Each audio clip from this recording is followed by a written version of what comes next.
Tingnan niyo 'to mga men. Nakikita niyo yung naka-white tapos naka-blong cap na ano. Nahuhulog yung baso, tingnan niyo oh, nahulog yung baso. Tapos pinulot niya guys, pinulot niya.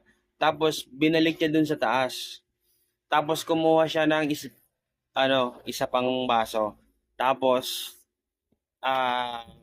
naglagay siya ng tubig galing sa water jug tapos umiinom na siya ng tubig. 'Yan. Panoorin niyo 'to, antindi nito guys, antindi nito.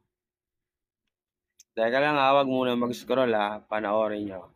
Yan, umiinom siya ng tubig. Ang ano nito guys, itong video na to, ano to, yung mga baso dyan is hindi hinuhugasan. Tingnan nyo ha, ito ha, tapos na uminom yung lalaki, yung naka-white, yung naka-cap. Tingnan nyo ha, tingnan nyo mabuti yung baso na hawak niya. Tingnan nyo. Yon, yon, nilagay niya lang doon sa malapit sa ano, nagtitinda. Tingnan nyo ha. Tingnan niyo yung tindero, tingnan niyo yung tindero, tingnan niyo yung tindero. Tingnan niyo.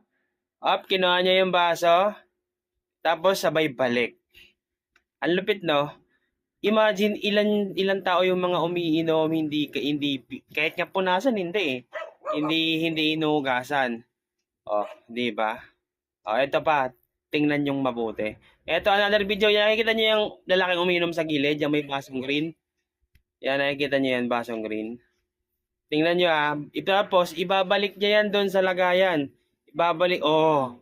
Ang lupit, di ba? Ang lupit. Oh. Eto pa. Yung mga unang video nito is, akala ko naka-video ako. Tapos, hindi pala siya recording. Eto, nakikita nyo yung lalaki umiinom sa basong blue. Sa basong blue, eto. Another kuha sa cellphone. Yan na, nakikita nyo yan ha. Tingnan yung mabuti. Yon, uminom. Tingnan niyo yung basong blue ha. Tingnan niyo yung basong blue. Andun din ito eh. Okay sana na kung disposable lahat ng baso, di ba? Eh kaso hindi hinuhugasan. Hindi hinuhugasan to. Kitang-kita ng tatlong mata. O yan. Pinatong na yung yung jug, yung basong blue doon sa ibabaw ng jug. Tingnan yung mabuti. Sana wag natin tong tularan sa mga vendor diyan, sa mga nagtitinda diyan kung sa ganitong may mga cart kahit sa gilid-gilid lang ng kalsada. Sana maging naman kayo, isipin niyo naman yung kapakanan ng mga customer nyo. Tingnan yung mabuti yung basong blue kukunin niyo yan tapos ibabalik doon ulit. Imagine ninyo sa isang baso ilan yung uminom na niyan. Ilan na yung taong yung labi ng dumampi sa basong yan. Tingnan nyo Tingnan yung mabuti. Kukunin yan. Huwag kayong kukurap. Huwag kayong kukurap. Eto na up. Kinuha na. Binalik. Oh.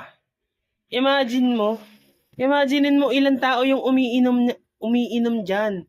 Pagkatapos kumain umiinom, ni hugasan hindi. Tapos nung kinumpronta to, yan, tinatapon niya lang yung mga konting laman. Tapos yung kinomprontan, sabihin niya, nilalagyan daw ng plastic. Sabi ko, hindi mo yan nilalagyan ng plastic. Kanina pa kita pinagmamasdan. Oh. Tapos yung plastic na pinakita niya is yung parang 8x11 ba yung tawag doon? Yung isang plastic kasya mga 3 baso na hindi nakapatong-patong. Yan nilapitan. Pinakiusapan ko siya. Tapos ito sa part na to, medyo sinuntok niya ako ng bahagya. Yung parang pang jetty na suntok. Nakikita niyo yun? I-replay niyo na lang. Yan. Tapos, nagde-deny siya. Yan, plastic daw yung nilalagay niya. Sabi ko, hindi. Wala kang plastic. Binabalik mo lang plastic. Tapos, binabalik mo. Tapos, isasabihin mo, naka-plastic. Sabi ko, kakuya to, may camera dyan, no? Nakatotok. Hindi na siya nakapag-deny. Sana ganito sa mga maging for awareness lang. For awareness. Magbago kayo, wag yung mga ganitong klase ng mga negosyo. Iniisip nyo lang yung makukuha yung pera, yung mga benta, tapos hindi nyo iniisip yung kapakanan ng mga tao. Ang pangit noon. Baguhin nyo yung sistema, Pakiusap lang, for awareness ng video na to. Sa mga dyan, sa mga nagtitinda na may mga dyan, ganitong klaseng sistema ng pagtitinda, disposable na lang po na baso yung gamit. Ipagamit nyo sa mga customer nyo. Yun lang Yung mga ganitong klaseng mga tindero, kumbaga sa Pagsabihan nyo, huwag kayong mahiya para naman hindi naman yun, baka ano mangyari, magalit pa to sa akin. Hindi na lang para sa sarili nyo, para na lang sa ibang tao. Ha? Yun lang ha. Magbago na kayo. Tandaan nyo yan ha. Ang pangit.